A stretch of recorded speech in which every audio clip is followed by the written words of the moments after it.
Friends welcome to my YouTube channel. Friends DDA Diwali special housing scheme 2023 में DDA ने Dwarka sector 14 में total 1008 EWS flats रखे थे booking के लिए और विद इन आवर इन पूरे का पूरे ईडब्ल्यूएस फ्लैट्स की बुकिंग हो गई। मतलब कि 1 घंटे के अंदर अंदर 1008 फ्लैट्स बुक हो गए। लोगों के डिमांड लेटर आ गए, लोगों ने डीडीए को पेमेंट कर दी। पूरी पेमेंट करने के बाद वेट कर रहे थे अपना पोजीशन लेटर का। लेकिन इसी बीच एमआईजी, एलआईजी और ईडब्ल्यूएस के बीच हुए कॉन्फ्लिक्ट्स के कारण एमआईजी, एलआईजी वाले पहुंच गए दिल्ली हाई कोर्ट और दिल्ली हाई कोर्ट ने 2013 के एक नोटिफिकेशन को बेस मानते हुए 50% ईडब्ल्यूएस फ्लैट्स के पोजीशन पे रोक लगा दी। यानी कि 504 ईडब्ल्यूएस फ्लैट्स को होल्ड पे डाल दिया, यानी कि फिलहाल उनका पोजीशन नहीं दिया जाएगा। दिल्ली हाई कोर्ट ने ऐसा ऑर्डर दिया।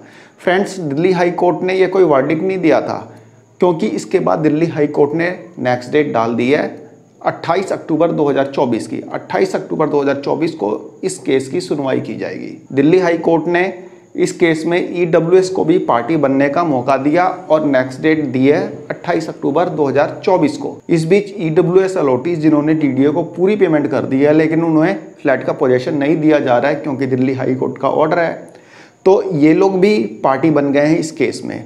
अब 28 अक्टूबर को जो इस केस की हियरिंग होगी उसमें डीडीए, एमआईजी के साथ साथ ईडब्ल्यूएस भी पार्टी रहेगा। तो कहने का मतलब कि अब ये लोग भी पार्टी बन गए हैं। आइए कोर्ट का ऑर्डर पढ़ लेते हैं। फ्रेंड्स आप देख सकते हैं ये कोर्ट ऑर्डर की कॉपी है। फ्रेंड्स जिन ईडब्ल्यूएस एप्लीकेंट्स को पोजीशन अब तक नहीं मिला है वे लोग भी साथ में जुड़ सकते हैं। कॉन्टैक्ट डिटेल्स आपको स्क्रीन पे दिखाई दे रही है, आप जुड़ सकते हैं। फ्रेंड जैसा कि हम देख रहे थे ये कोर्ट के ऑर्डर की कॉपी है। Ajay Kumar and others, friends ये एलआईजी, एमआईजी साइड के जो भी पटिशनर हैं जिन्होंने केस किया है उनका नाम है। ये डीडीए जो है रिस्पोंडेंट है, यानी कि जिस पे केस किया गया है। इसमें अरुण बीरबल जो हैं डीडीए के एडवोकेट हैं और मिस्टर वतन शर्मा एडवोकेट हैं एप्लीकेंट्स के, मतलब कि ईडब्ल्यूएस के। ये 9/8/2024 का ऑर्डर है। These applications have been moved on behalf of the applicants who claims themselves to be from the EWS category। मतलब पार्टी बनने की एप्लीकेशन मूव की गई है जो बोलते हैं कि वह EWS कैटेगरी के हैं। CM एप्लीकेशन यानी कि सिविल मिसलेनियस एप्लीकेशन का नंबर यहाँ पे दिया हुआ है। Has been moved for the modification of the order dated 16/5/2024। मतलब जो 16/5/2024 को दिल्ली हाई कोर्ट ने ऑर्डर दिया था उसमें मॉडिफिकेशन के लिए यहाँ पे एप्लीकेशन मूव की गई है।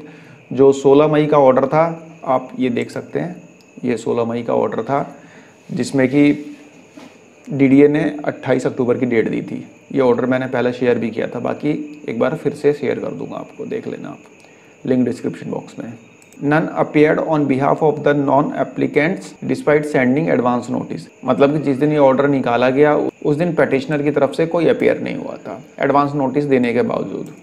Mister Arun Birbal, learned counsel for the respondent, submits that he has no objection if the applications are allowed. यहाँ पे जो डीडीए के वकील मिस्टर अरुण बीरबल हैं उन्होंने कहा कि उन्हें कोई ऑब्जेक्शन नहीं है यदि एप्लीकेशन को अलाउ किया जाता है। मतलब कि ईडब्ल्यूएस को पार्टी बनाया जाता है तो यहाँ पे वकील साहब को कोई ऑब्जेक्शन नहीं है, डीडीए का वकील ने ऐसे बोला। और इस केस की नेक्स्ट हियरिंग जो है 28/10/2024 को होगी, जो कि ऑलरेडी फिक्स्ड है। तो ये ऑर्डर है, इस ऑर्डर की कॉपी मैं आपको डिस्क्रिप्शन बॉक्स में प्रोवाइड करा दूंगा, डाउनलोड करके पढ़ लेना। अब इस केस में एमआईजी, एलआईजी, डीडीए के साथ साथ ईडब्ल्यूएस वाले भी पार्टी बन चुके हैं।